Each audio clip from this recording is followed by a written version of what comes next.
해 질 때에 아브라함에게 깊은 잠이 임하고 큰 흑암과 두려움이 그에게 임하였더니 여호와께서 아브라함에게 이르시되 너는 반드시 알라.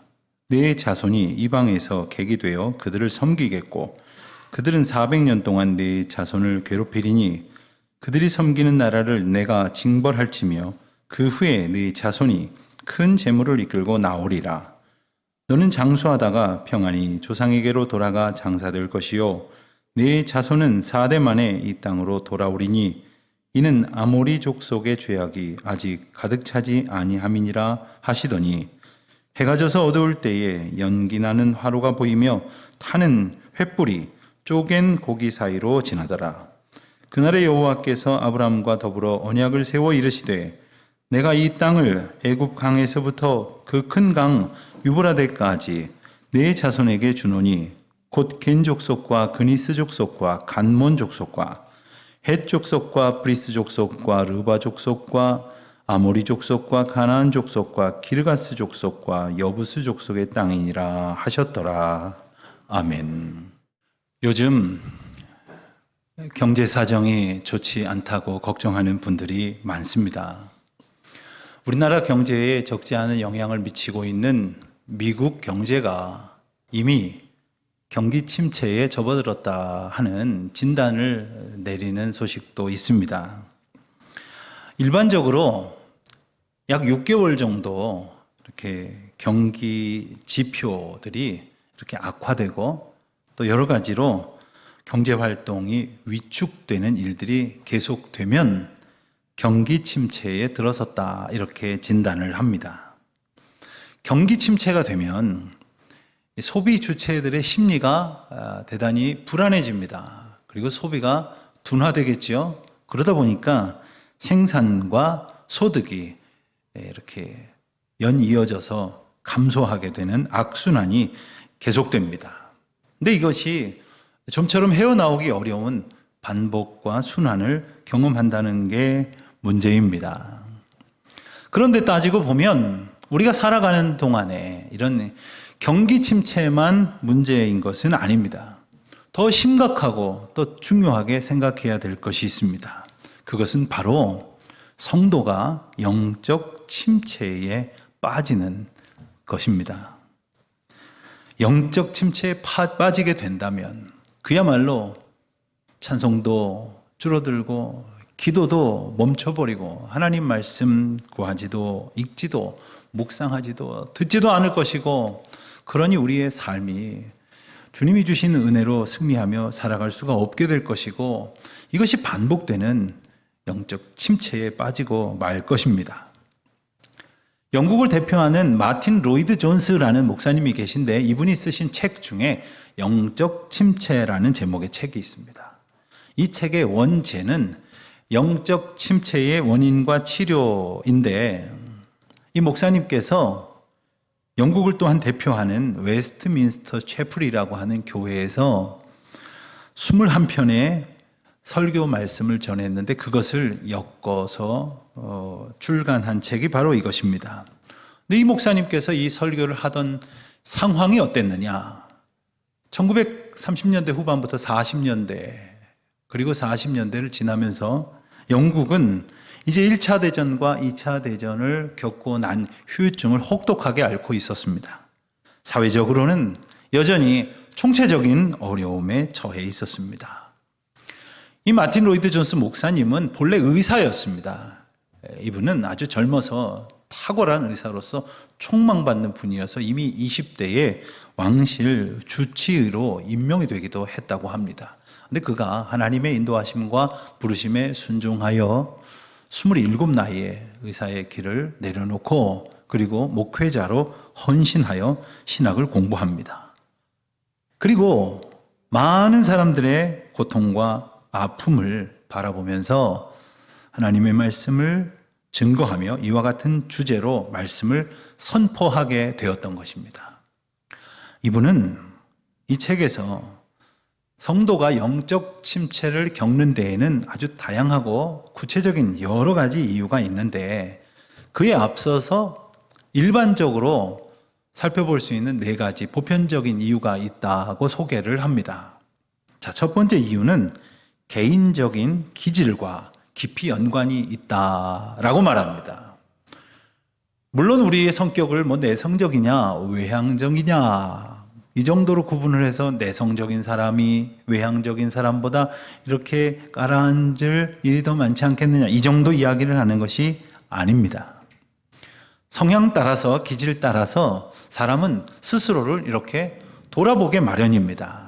그런데 문제는 자기 자신을 돌아보는 것까지는 좋은데 자기를 바라보는 것에서 맴돌다가 잘못하면 자기 스스로에게 갇혀서 정작 보아야 할 시각으로 자신을 보지 못할 때가 있다는 겁니다. 자신을 돌아보고자 한다면 모름지기 우리가 큰 거울 앞에 서서 이렇게 저렇게 비춰보고 또 밝은 빛으로 나를 비춰주시는 성령의 조명하심의 은혜를 힘입어서 스스로를 살펴봐야만 우리를 바르게 진단할 수 있지 않겠습니까?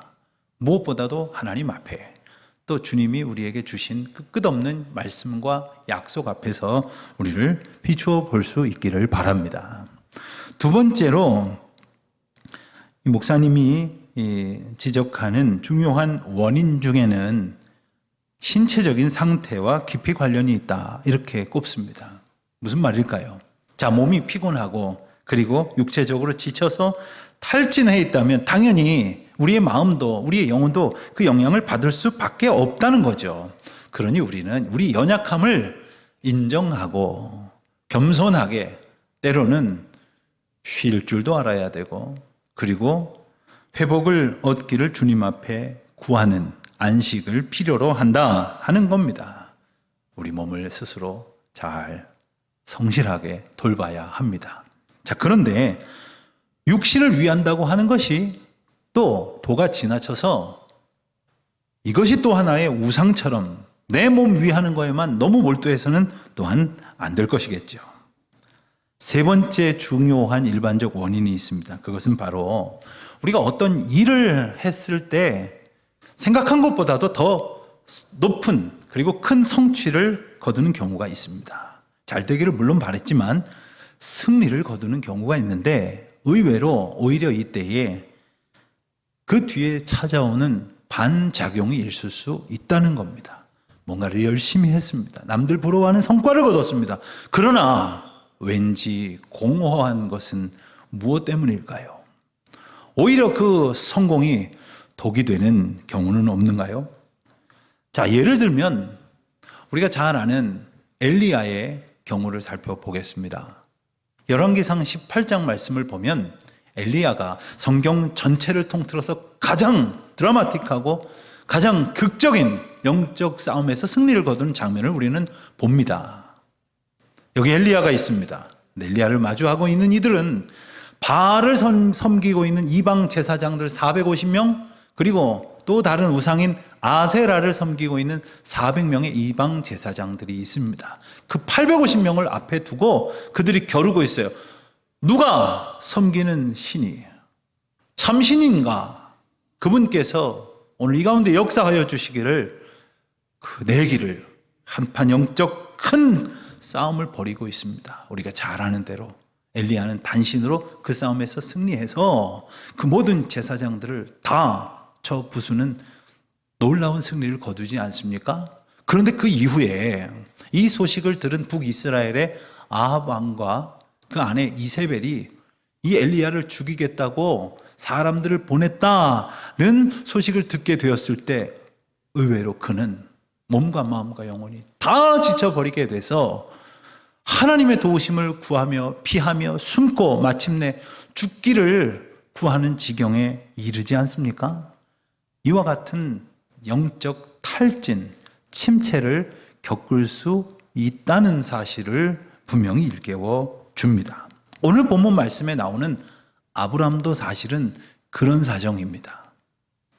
오늘 읽은 본문의 앞선 14장 말씀을 보면 아브라함이 이제 조카 롯과 함께 가나안 땅에 들어섰다가 그가 이끌고 있는 그들의 종과 식구들 그리고 그 가문에서 가지고 있는 짐승들이 너무 많으니까 할 수 없이 롯과 이렇게 헤어지게 됩니다. 그래서 롯은 요단 동편을 차지하고 이 아브라함은 요단 서편 헤브론 쪽으로 가죠. 그런데 그때 마침 요단 동편을 중심으로 한 아마도 비옥한 땅들을 차지하기 위한 큰 연합 전쟁이 벌어집니다.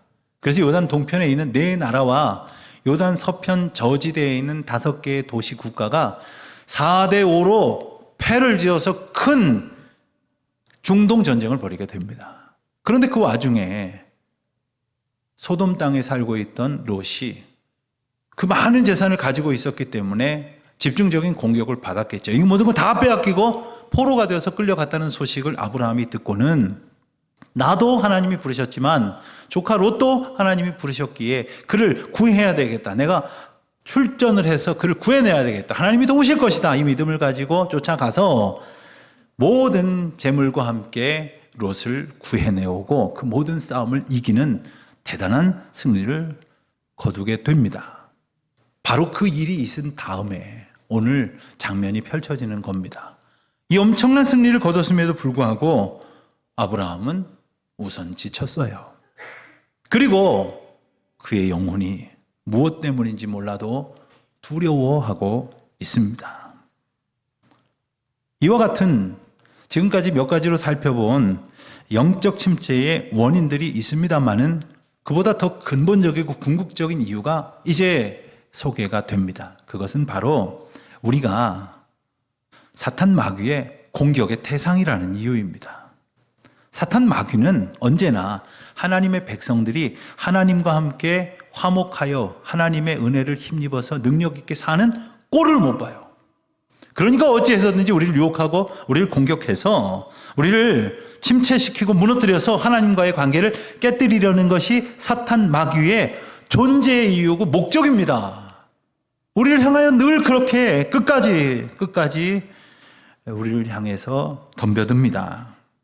그렇기 때문에 우리는 이 근본적인 이유를 깨닫고 우리의 힘으로써 이것을 이겨내려는 것이 아니라 하나님을 의지함으로 거룩한 성령의 도우심을 힘입어서 이 영적 침체의 위협으로부터 벗어날 뿐 아니라 영적 침체에 혹 빠지게 되더라도 주님의 도우심을 얻어야 할 것이겠습니다. 이 마틴 로이드 목사님의 이 해법은 간단합니다. 우리로서는 힘이 없으니 하나님의 손길을 의지해야 한다. 하나님의 손을 붙들어야 한다. 더 분명하게는 하나님이 우리를 붙들어 주시는 은혜를 얻어야만 한다 하는 겁니다. 원인은 불신앙이었으니까 해법은 주님이 주시는 믿음이다. 그 믿음의 은혜를 얻어야 한다. 오직 우리에게 믿음 주시기 위해 우리에게 주시는 하나님의 말씀만이 우리를 모든 그 침체의 수렁으로부터 건져 주실 능력이 됨을 믿으시는 저와 여러분 되시기를 주의 이름으로 축원드립니다. 오직 능력이신 하나님 그리고 진리 되신 예수 그리스도를 아는 가운데에 그 약속의 말씀을 붙들며 늘 승리하게 되시기를 축원드립니다. 오늘 본문 말씀을 보면 바로 그와 같은 침체를 겪고 있는 아브라함을 우리가 보게 됩니다. 말씀드린 것처럼 큰 전쟁에서 승리를 했거든요. 그런데 가만히 살펴보니까 자기의 집 병사들이래 봐야 318명밖에 안 됩니다. 그런데 한편은 4나라요, 한편은 5나라가 벌인 그 전쟁이니 얼마나 많은 사람들이 그 싸움에 몰렸겠습니까? 그럼에도 불구하고 그 집에서 겨우 훈련한 오합지졸과 같은 자기의 사병들이 가나안 지방의 패권을 잡고 있던 연합군들을 물리치게 되었다는 것은 아무리 생각해봐도 자기의 능력이 아닌 것을 알겠거든요. 아무리 봐도 우리 힘으로 이긴 것이 아니요 하나님의 능력으로 물리치게 되었다는 것을 알았거든요. 그런데 그는 왜 불안해하고 또 두려워하고 있을까요? 왜 하나님을 계속해서 의지하지 못하고 있을까요? 그의 마음에 다른 생각이 있었기 때문은 아니겠습니까? 아브라함은 하나님께로부터 약속을 받았습니다. 너는 복이 될지라, 너는 복의 근원이 될지라, 너를 통하여 복이 전해질 것이다 하신 약속과 함께 크게 2가지 약속을 받았지요. 네 자손이 바닷가의 모래알처럼 하늘의 별처럼 번성할 것이다 하는 약속을 받았고 또 오늘 본문에도 나오는 땅의 약속을 받습니다. 그런데 얼만큼의 시간이 지났는데 하나님께서 약속하신 자손은 주시지 아니하고 게다가 나는 늙어가니 내 아내도 늙어가고 이러다가 자손을 주시지 않을 것 같은 생각이 자꾸 드는 거예요. 내가 혹시 하나님의 약속을 받지 못했던 건 아닐까? 혹시 하나님께서 나에게 약속을 주셨다가 거두신 건 아닐까? 버려진 것은 아닐까? 이러한 두려움에 빠진 나머지 깊은 영적 침체를 겪고 있는 바로 그 아브라함의 상황입니다. 그런데 오늘 말씀 15장 1절 말씀을 보면 바로 그때 하나님께서 아브라함에게 찾아오셔서 이렇게 말씀하십니다. 아브라함아, 두려워하지 말라. 나는 내 방패요 너의 지극히 큰 상급이라. 여러분, 그 큰 전쟁을 이겼는데요. 게다가 남들이 부러워할 만큼 많은 재물도 가졌습니다. 가문도 번성하여 식솔도 많아져서 큰 집안을 이루었는데 뭐가 두려웠을까요? 그러나 여러분 재산이 많은 사람은 두려움이 없답니까? 박사학위 2개, 3개씩 가지고 있을 만큼 지식이 많은 사람은 두려움이 없는 겁니까? 자녀들이 출세해서 그 집안이야말로 이 동서사방에서 가장 부러움을 살 만한 집이다 하는 소리를 듣는다고 해서 두려움이 없는 겁니까? 피조물인 우리 인간은 하나님을 붙들지 않는 순간 모든 두려움에 노출될 수밖에 없는 것이고 하나님이 우리를 붙들어 주시는 은혜를 얻지 못하게 되면 우리는 그저 끝도 없이 침체를 겪을 수밖에 없는 존재라는 거죠. 그러한 아브라함에게 주님이 찾아오셔서 나는 내 방패다. 무슨 말씀입니까? 내가 너를 보호하리라. 아무 걱정하지 말라. 무슨 상황에서든지 내가 너를 지키리라. 말씀하시는 겁니다. 또한 나는 너의 상급이니라. 무슨 말씀이에요? 내가 다 줄 것이다. 무엇이든지 내게 받으라. 내게 구하라. 내가 부족함이 없이 줄 것이다 하는 말씀이죠. 저는 이 말씀이 아브라함에게 뿐만 아니라 그 자손들에게 그리고 오늘 이 말씀을 주임 주시는 말씀으로 받는 저와 여러분들에게 동일하게 약속하시는 은혜의 말씀인 줄로 믿습니다. 그렇습니다. 주님이 우리의 방패시고 상급이십니다. 엉뚱한 것으로 방패 삼기를 바라지 말고 또 엉뚱한 데다가 상 달라고 밥 달라고 그렇게 우리의 고개를 조아리지 말아야 할 일입니다. 아브라함은 이렇듯 소중한 약속을 받았지만 아직 후사를 받지 못하고 있었습니다. 그러니 그 마음이 어떨런지 우리가 다 짐작이 안 됩니다. 그런 아브라함에게 하나님께서 다시 찾아오셨죠. 그래서 말씀하시잖아요. 하늘을 봐라. 하늘의 뭇별을 셀 수 있나 보라. 너의 자손들이 그와 같을 것이다.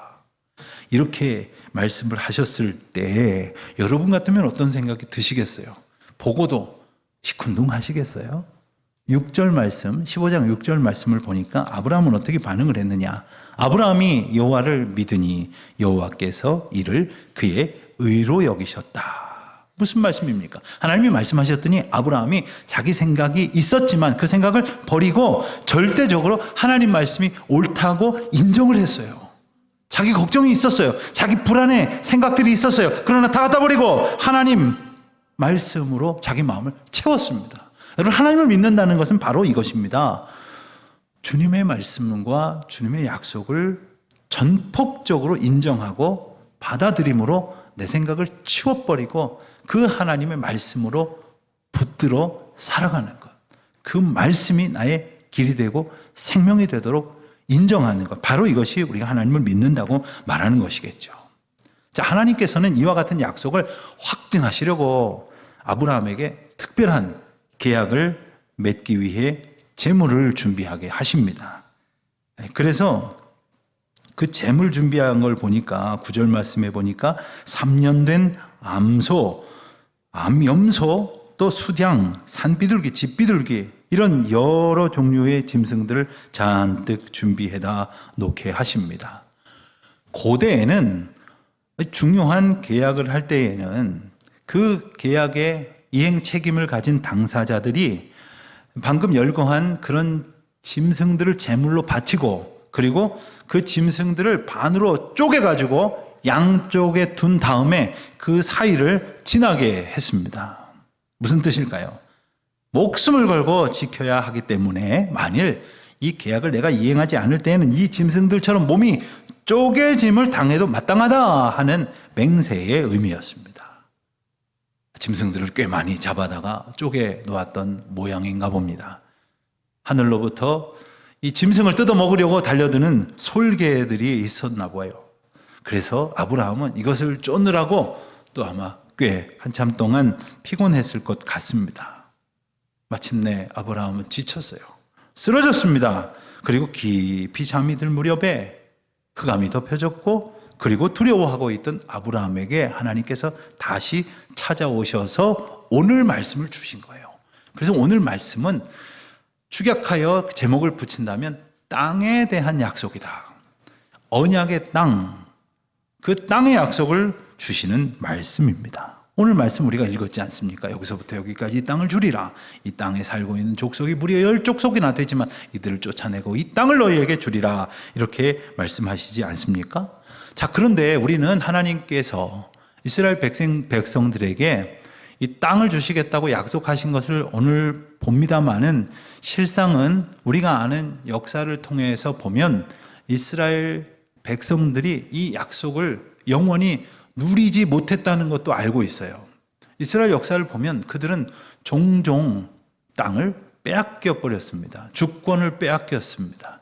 그리고 근현대사에 이르도록 2000년 이상 되는 날 동안 그들은 팔레스틴 지역을 잃어버리고 온 세계를 유리방황하였다는 것을 우리가 잘 알고 있지 않습니까? 그렇다면 오늘 말씀처럼 땅을 주시겠다는 약속은 어떤 의미이겠습니까? 여기에는 대단히 중요한 하나님의 약속, 그 가운데 하나님의 전제가 있었습니다. 그것은 바로 하나님께서 언약하실 때에 이스라엘 백성들이 그 언약에 신실하게 반응할 때에 그 땅을 얻게 하시겠다 하는 겁니다. 만약 하나님께서 주신 그 사명 앞에 신실하게 살아가지 못한다면 당연히 그 땅을 얻지 못하고 언제라도 쫓겨나게 될 것이다 라는 경고의 말씀을 주시는 겁니다. 그 경고의 말씀이 들어있는 성경 구절을 한 곳 찾아보겠습니다. 레위기 18장 24절 25절 말씀입니다. 화면을 같이 보셔도 좋겠습니다. 너희는 이 모든 일로 스스로 더럽히지 말라.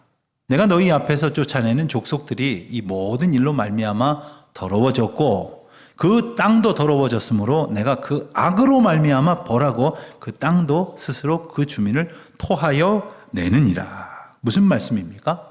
아브라함이 그리고 그 후손들이 살도록 하나님께서 약속하여 주시려는 그 가나안 땅에 이미 살고 있는 자들이 있었다는 거예요. 그런데 그 원래 살고 있던 이들이 악으로 그 땅을 더럽혀서 하나님께서 그 땅이 그들을 토해내게 하셨다는 거예요. 그들을 쫓아내셨다는 말씀입니다.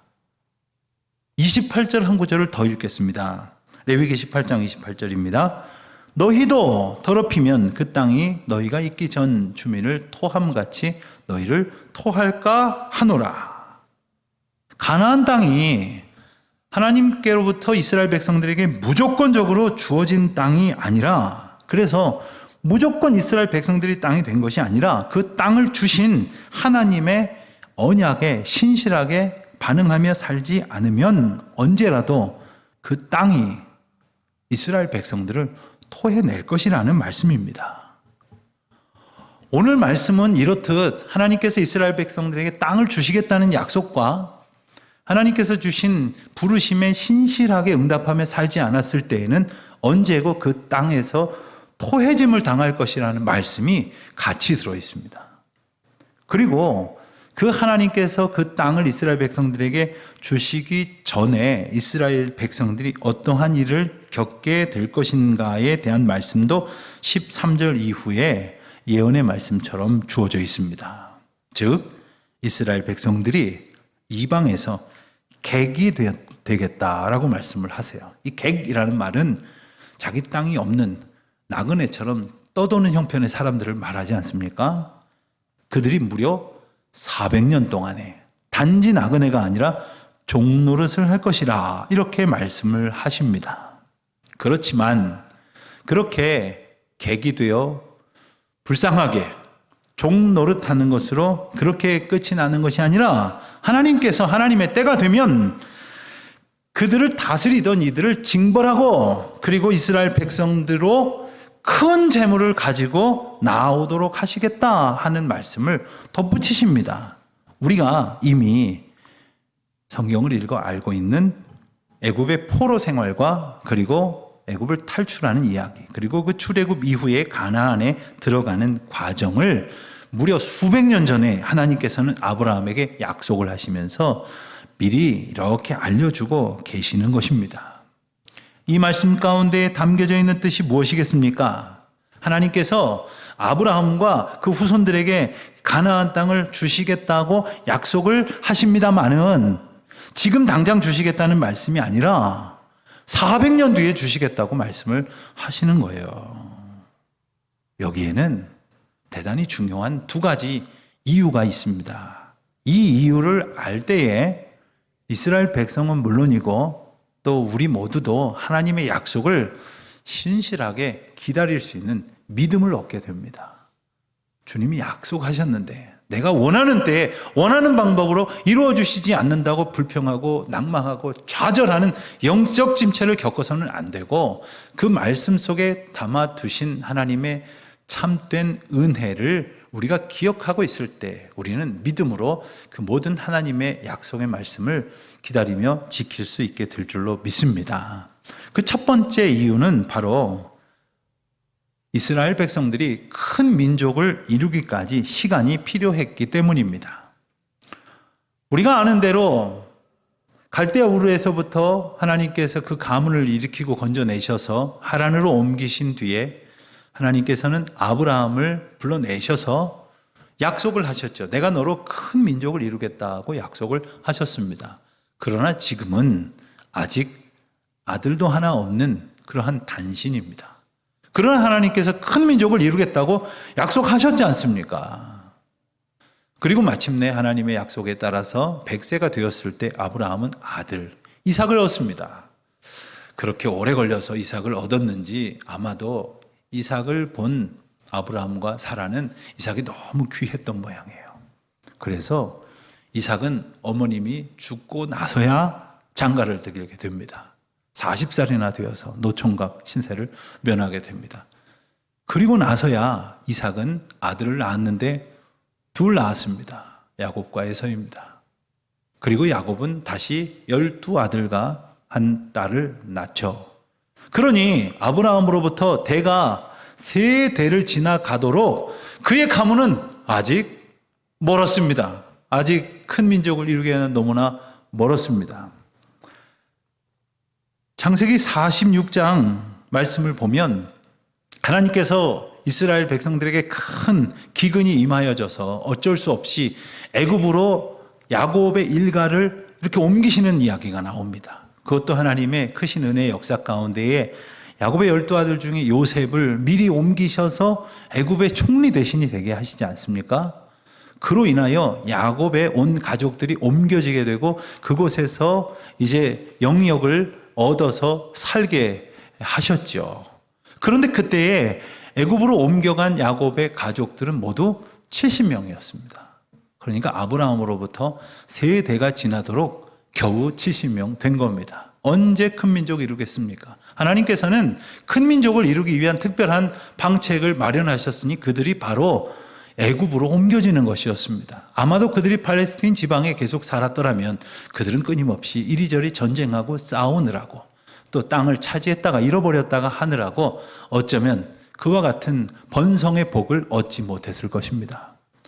우리식으로 볼 때에는 종이 되었다고 하는 것, 포로로 400년을 지냈다고 하는 것 이해가 안 될지 모르지만 마치 하나님께서는 모판에 벽실을 뿌려놓고 그것이 충분히 무수히 많이 자라서 더 넓은 논에 많은 모내기를 할 수 있을 만큼의 모종을 키우는 작업을 애굽에서 하게 하셨던 거예요.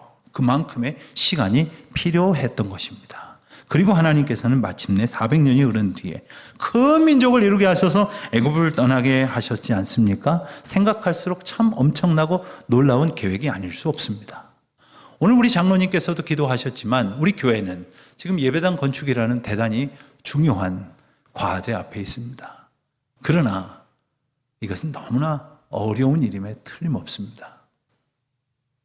오랜 세월 동안 우리가 기다렸지만, 기도했지만, 세계 경제적인 환경이나 또 오늘날의 사회 분위기로나 우리 교회의 처한 형편으로 볼 때 결코 그 어느 때보다도 쉽지 않은 시기에 교회 건축을 시작하게 되었습니다. 하지만 돌아보면 언제 어떤 상황에서 했으면 지금보다 수월했을 텐데, 그때 했으면 어려움이 없었을 텐데, 이런 생각은 우리에게 들 수 있을지 모르지만 만일 그런 상황 속에서 지금보다 훨씬 더 수월한 형편 속에서 감당을 했더라면 우리가 했다고 생각하겠죠. 우리 힘으로 할 수 있을 것이라고 생각하겠죠. 그러나 하나님께서는 하나님의 때에 하나님의 방법으로 하나님의 능력을 의지하게 하셔서 하나님의 일을 이루어 가시는 것입니다.